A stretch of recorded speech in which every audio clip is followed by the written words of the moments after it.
Hello दोस्तों, इस movie की शुरुआत में हमें एक लड़की को दिखाया जाता है जो कि समुद्र में बहकर एक आइलैंड के किनारे पर आ गई थी। इस लड़की का नाम जैन होता है। उसका फ्रेंड ब्रेड भी समुद्र में बहकर उसी आइलैंड के किनारे पर आ गया था। अब जैन अपनी फ्रेंड ब्रेड को पास जाकर चेक करती है तो देखती है वह बुरी तरह से घायल है और वह कुछ ही देर में मर जाता है। ये देखकर जैन घबरा जाती है। अब वह ब्रेड की बॉडी को वहीं छोड़कर उस आइलैंड को एक्सप्लोर करने लगती है। इस आइलैंड पर कोई भी नहीं था, ये पूरा आइलैंड सुनसान था और ये लड़की यहाँ पे फंस गई है। अब वह आइलैंड के अंदर जाती है तो उसे एक जगह पे एक थैला मिलता है। थैले के अंदर जैन को एक लेडीज पर्स और बच्चों का कुछ सामान मिलता है। थैले में जैन को एक मेडिसिन भी मिलती है जिसमें 99 की डेट लिखी हुई थी। इससे जैन को ये समझ आ जाता है कि बहुत सालों पहले शायद यहाँ कोई आया था। जैन को सामान में एक माचिस भी मिलती है जिसे वह अपने पास रख लेती है और वापस समुद्र के किनारे आ जाती है। समुद्र के किनारे उसे एक गिरा हुआ पेड़ दिखता है जो कि खोखला होता है। उस खोखले पेड़ को देखकर जैन के दिमाग में एक आइडिया आता है कि रात में सोने के लिए ये जगह ठीक है। जैन इस आइलैंड पर अपनी पहली रात गुजार लेती है और सुबह होते ही वह देखती है कि समुद्र के किनारे बहकर कई सारी मछलियाँ आ गई थी। उन मछलियों में एक छोटी शार्क भी थी जिसका आधा शरीर खाया हुआ था। अब वह अपने खाने के लिए कुछ मछलियाँ ले लेती है, तभी उसकी नजर एक जगह पर पड़ती है। वहाँ 3 लोगों की कब्र बनी हुई थी। अब जैन अपने दोस्त के लिए भी एक गड्ढा खोदती है क्योंकि उसके दोस्त की बॉडी सड़ने लगी थी। और अगले दिन जब जैन आइलैंड का चक्कर लगा रही थी तो वह देखती है कि उसके दोस्त की बॉडी किसी ने निकालकर आधी खा ली थी। ये देखकर जैन घबरा जाती है और उसे समझ नहीं आता आखिर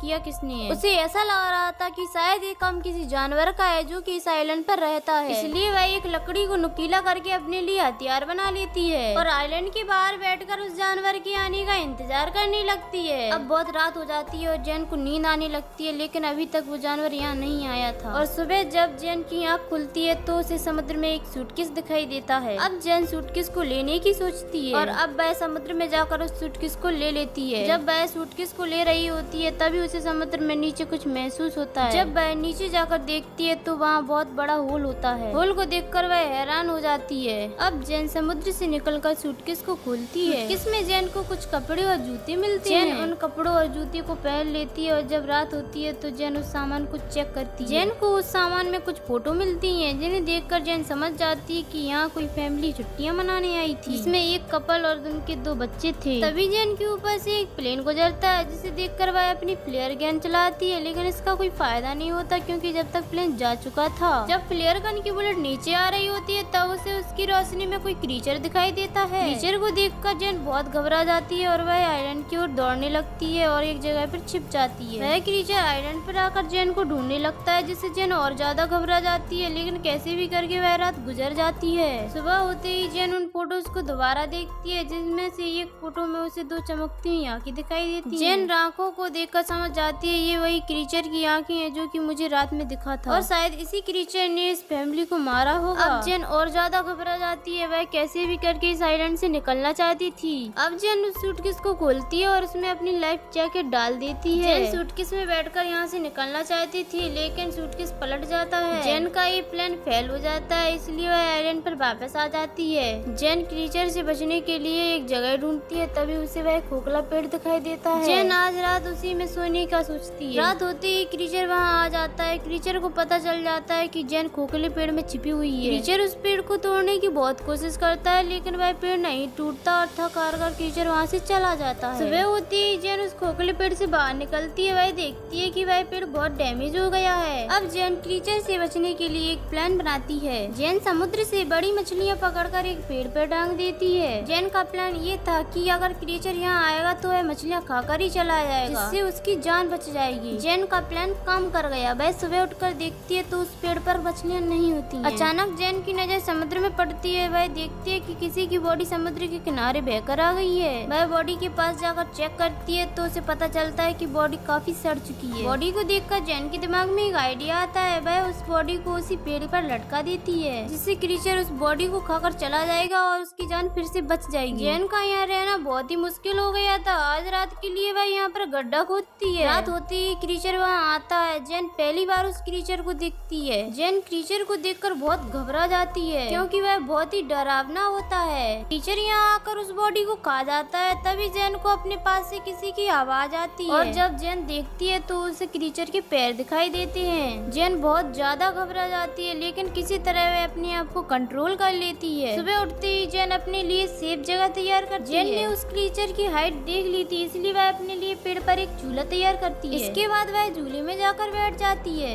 रात में जब क्रीचर यहाँ आता है तो उसे जैन के होने का एहसास होता है। क्रीचर उस झूले वाले पेड़ को जोर जोर से हिलाने लगता है, जिससे वह झूला टूट जाता है और जैन नीचे गिर जाती है। अब जैन वहाँ से भागने लगती है और क्रीचर उसका पीछा करता है। तभी जैन देखती है वह क्रीचर जमीन से ज्यादा पानी में तेज भाग रहा है और पल भर में क्रीचर जैन के सामने खड़ा हो जाता है। अब जैन अपनी लकड़ी के औजार को क्रीचर के पेट में घुसा देती है। तब वह क्रीचर जैन को पानी में फेंक देता है। जैन अपने आप को किसी तरह संभालती है। अब जैन देखती है तो क्रीचर वहाँ नहीं होता है, वह जा चुका था। जैन पानी से निकलकर एक पेड़ पर जाकर छिप जाती है। जब सुबह जैन उठती है तो वह देखती है उसका पैर बहुत जख्मी हो गया है। वह अपने पैर को साफ करने के लिए समुद्र में जाती है। जब जैन यहाँ नहा रही होती है तभी उसकी नजर दूर एक राफ्ट पर जाती है। उस राफ्ट में जैन के दो दोस्त थे जो कि किसी तरह यहाँ तक पहुँच गए थे। उनका नाम लूकस और मिया होता है। जैन उन्हें देखकर बहुत खुश हो जाती है। अब ये लोग जैन के पास आकर बैठ जाते हैं। जैन उन्हें खाने के लिए कुछ मछलियाँ देती है। जैन उन्हें क्रीचर के बारे में बताती है। वह कहती है हमें यहाँ से जल्द निकलना होगा। जैन कहती है मैं पिछले 7 दिनों से यहाँ फंसी हुई हूँ, लेकिन लूकस और मिया उसकी बातों पर विश्वास नहीं करते। उन्हें लगता है कि जैन झूठ बोल रही है। वह कहते हैं हम पिछले 5 दिनों से समुद्र में भटक रहे हैं और अब जाकर हमें ये आइलैंड मिला है। वो लोग यहाँ से जाना नहीं चाहते थे। जैन उन्हें वो तस्वीरें भी बताती है, लेकिन फिर भी वह यहाँ से जाना नहीं चाहती। जैन समझ चुकी थी कि ये लोग मेरी बात नहीं मानेंगे, इसलिए जैन इनसे छुपकर यहाँ से भागना चाहती थी। जैन इनकी राफ्ट लेकर यहाँ से भागने का प्लान बनाती है, लेकिन ये लोग जैन को भागती हुई देख लेते हैं और उसे पकड़ लेते हैं। मिया जैन पर अटैक कर देती है, जिससे वह बेहोश हो जाती है। और जब जैन की आँख खुलती है तब रात हो चुकी थी और जैन अपने आप को बंधा हुआ पाती है। अब जैन लूकस से कहती है मुझे खोल दो, लेकिन जैन और मिया उसे नहीं खोलती। मिया आइलैंड पर घूमने चली जाती है और लूकस वहीं जैन के पास रुकता है। मिया जब टहल रही थी तब क्रीचर पानी से निकलकर मिया पर अटैक कर देता है। मिया की आवाज सुनकर लूकस वहाँ पहुँचता है, लेकिन तब तक क्रीचर मिया को पानी में खींचकर वहाँ से ले गया था और उसे मार देता है। ये देखकर लूकस बहुत डर जाता है। वह जाकर एक पेड़ पर चढ़ जाता है। अब सुबह हो जाती है, लेकिन लूकस उस पेड़ से उतरने का नाम नहीं ले रहा था। लूकस को जैन की बात याद आती है। वह उससे कहती है वह क्रीचर केवल रात में आता है, वह दिन में नहीं आता, इसलिए तुम नीचे आ जाओ। ये बात सुनकर लूकस नीचे आ जाता है और अब जैन कहती है कि हमें जल्द से जल्द यहाँ से निकलना होगा। लूकस जैन की बात मान लेता है और ये लोग यहाँ से जाने लगते हैं। जाने से पहले ये लोग यहाँ से कुछ नारियल और मछलियाँ ले लेते हैं। इसके बाद ये दोनों राफ्ट में जाकर बैठ जाते हैं। राफ्ट में जैन को खून दिखाई देता है। खून देखकर जैन समझ जाती है कि इन लोगों ने जीवित रहने के लिए अपने किसी इंसानी साथी को मारकर खाया होगा। अब लूकस को पानी में वही क्रीचर दिखाई देता है। क्रीचर को देखकर ये दोनों घबरा जाते हैं, इसलिए अपनी राफ्ट को चारों ओर से बंद कर लेते हैं। लेकिन तब वह क्रीचर उनकी राफ्ट में घुसकर उन पर अटैक कर देता है। ये देखकर लूकस फ्लेयर गन से उस पर अटैक करता है। अब वह क्रीचर जैन को पकड़कर अपने साथ ले जाता है। जैन के पास एक चाकू होता है, जिससे वह क्रीचर पर कई बार अटैक करती है। लूकस भी जैन को बचाने के लिए पानी में आ जाता है। ये देखकर क्रीचर जैन को छोड़ देता है और लूकस को पकड़ लेता है और लूकस को लेकर अपने उस बड़े होल में चला जाता है। जैन किसी तरह तैरकर वापस उसी आइलैंड पर पहुंच जाती है। जैन को लूकस की मौत का बहुत दुख होता है, इसलिए वह अब क्रीचर का सामना करने का डिसाइड करती है। अब वह वहाँ पड़ी लकड़ियों को नुकीला बनाती है, लेकिन वह लकड़ियाँ उसे कम नुकीली लगती है, इसलिए अब वह उस कब्र को खोदती है और वहाँ से कंकाल निकालकर उसके नुकीले हथियार बनाती है। वह क्रीचर को आग में जलाने का प्लान बनाती है, इसलिए वहाँ पड़ी लकड़ियाँ और झाड़ियों को इकट्ठा करती है और उन लकड़ियों और झाड़ियों से एक गोल सर्कल बना लेती है। अब रात हो जाती है। वह क्रीचर वहाँ आता है और वह उसी जगह पे आता है जहाँ पर उसने गोल सर्कल बनाया था। अब जैन जल्दी से आग लगा देती है, जिससे वह क्रीचर आग में फंस जाता है। अब जैन उन नुकीले हथियारों से क्रीचर पर अटैक करने लगती है, जिससे क्रीचर बहुत घायल हो जाता है। क्रीचर जैन को पकड़ लेता है, लेकिन जैन क्रीचर पर अटैक कर वहाँ से भागने लगती है। क्रीचर जैन के सामने आ जाता है, लेकिन क्रीचर घायल होने की वजह से वहीं गिर जाता है। ये देखकर जैन उस पर बार बार वार करती है और बाद में उसका गला काट देती है। अब हम देखते हैं जैन ने जो आग लगाई थी वो पूरे आइलैंड में फैल गई थी, जिससे सारा आइलैंड जलने लगा था। आग को देखकर कोई ना कोई जैन को बचाने यहाँ जरूर आएगा। और अब ये मूवी यहाँ समाप्त होती है।